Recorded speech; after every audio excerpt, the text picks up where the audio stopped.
Hello, this is Tara, and you should write a book, a podcast. I'm doing a new series called Stroke of Genius, a memoir. And I'll be doing a video and the audio part separately. If you listen to the podcast, that's okay, or you could see the video.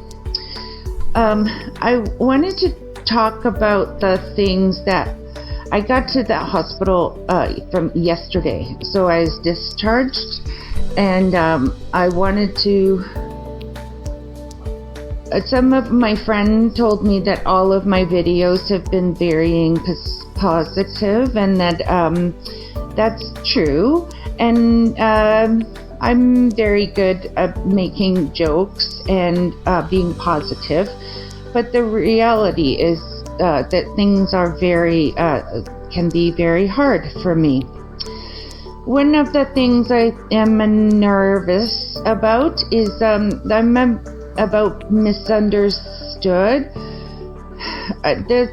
When I had phone calls from the doctor and for the pharmacist, they're professionals, so I haven't had that too pretty bad. I did have somebody called me. He was, a collection agent or something, and I scared the shit out of the guy because I said I had aphasia, and then he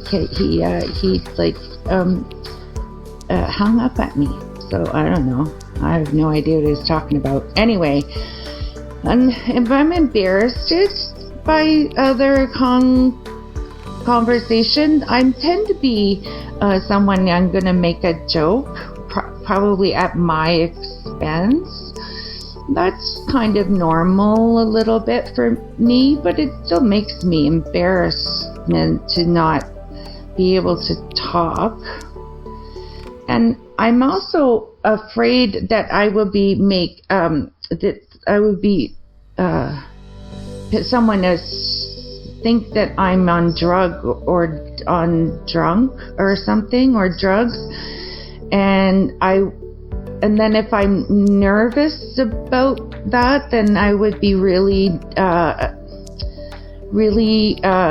frustrated, and then I can't even get even less words out, and then can imagine I could be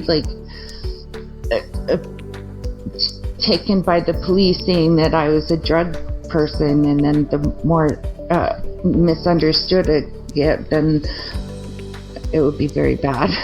Anyway, so I just I talked into my post worker.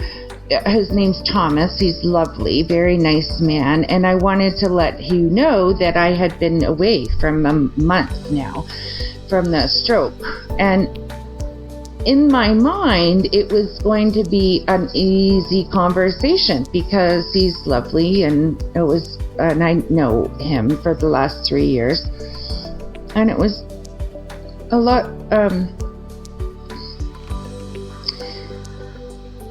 it was harder than I thought it was going to be to have that conversation with Thomas. Of course, he's lovely because people are lovely people, but I thought that it was harder to get the words out than I expected, and that was a little sad. And all of the things that I'm worried about having aphasia after the stroke, all of the things that are still happening in my world are still other parts of my world and worry, and they don't go away. I try to think them better as separate, but it's very hard. I was in the middle between having a job and didn't have any income, and was looking and had very good possibilities of very good positions, And now I have a stroke, so I have no income at all. And I have just money coming from disability. And, that it doesn't even give my rent. It doesn't even cover my rent, never mind the bills of... Anyway, everybody's having lots of trouble with rentals and stuff and bills. I know it's no little other people, but it's hard because I can't think of any jobs that I could have with this disability, with this aphasia. I can't even think of kind of work that I could do with the communication that I have. I can't write the sentences, and I can't make myself understood. So how do I get work? Never mind the executive kind of jobs that I was looking at for before that. I mean, it's very scary.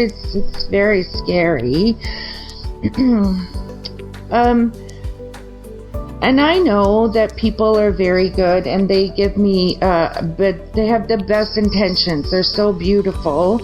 And I know that these are all saying because they love me, and they say, oh, you're getting so better.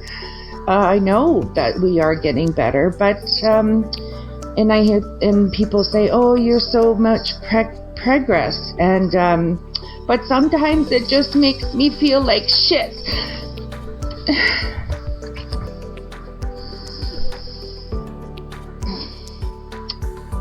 And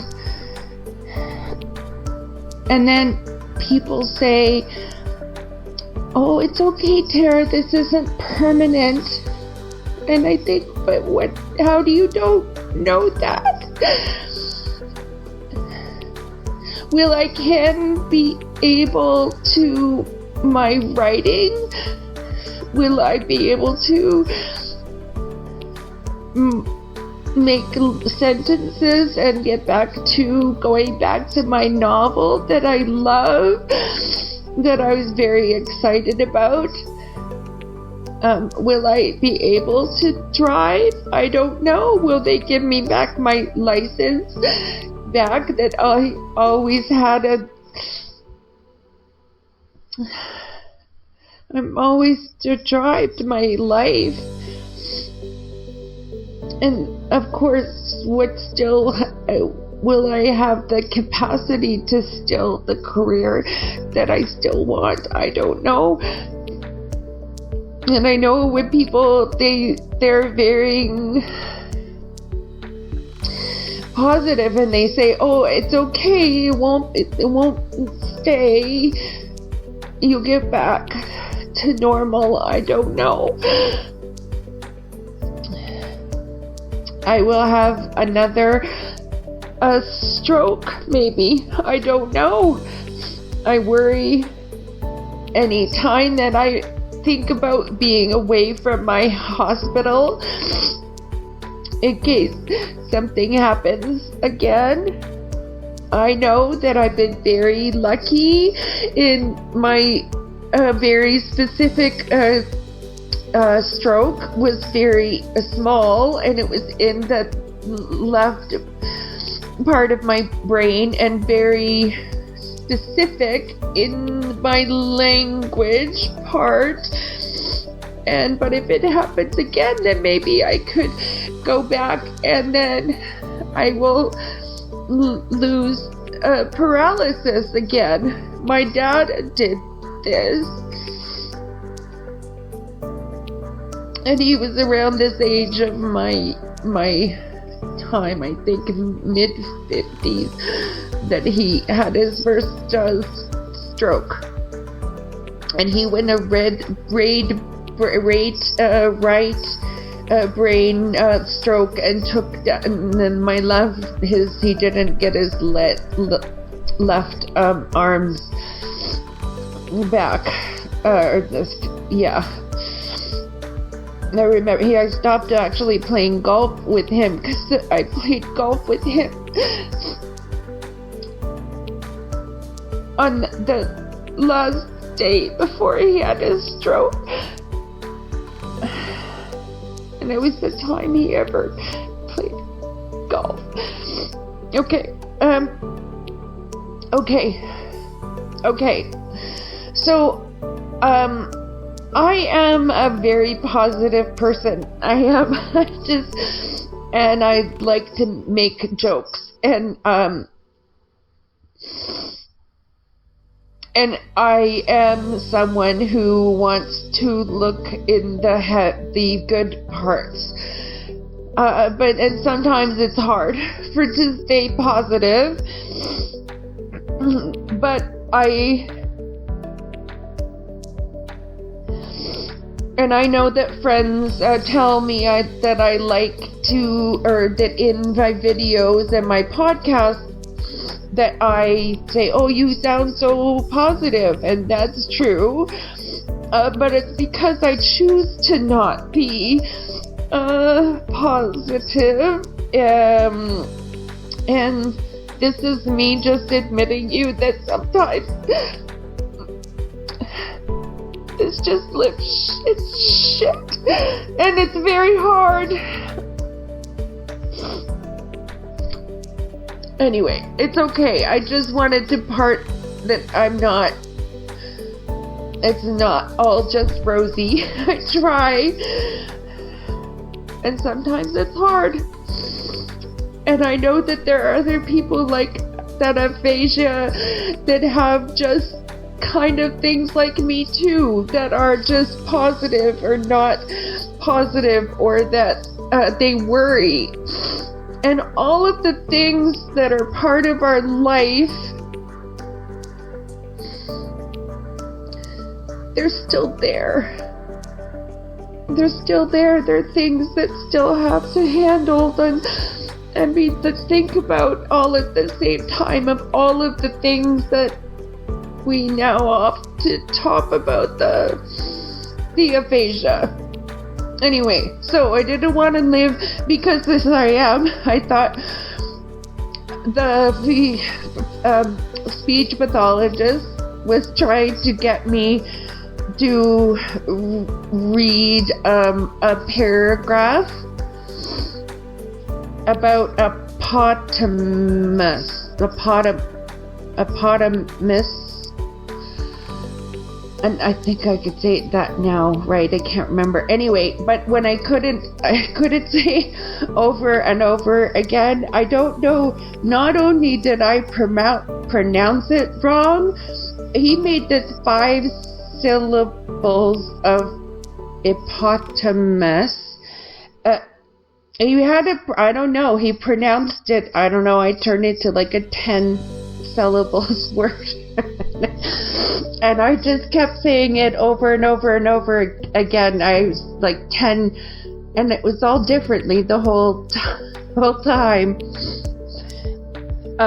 And then suddenly, then we talk about something else, and then I was just like, oh my gosh, I could say it, hippopotamus.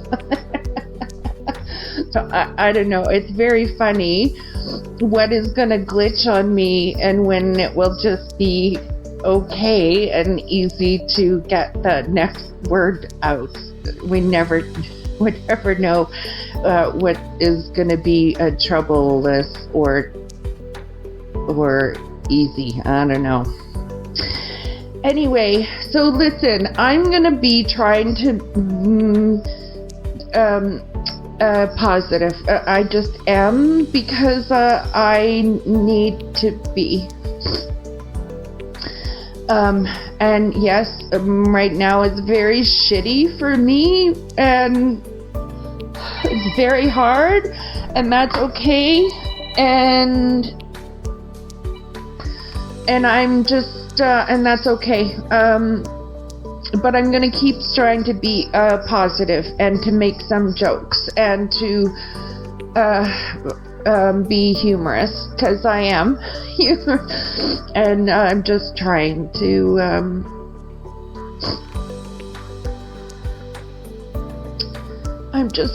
get through. Okay, Thank you for loving me. Okay, I'm gonna go. Okay, bye. Bye.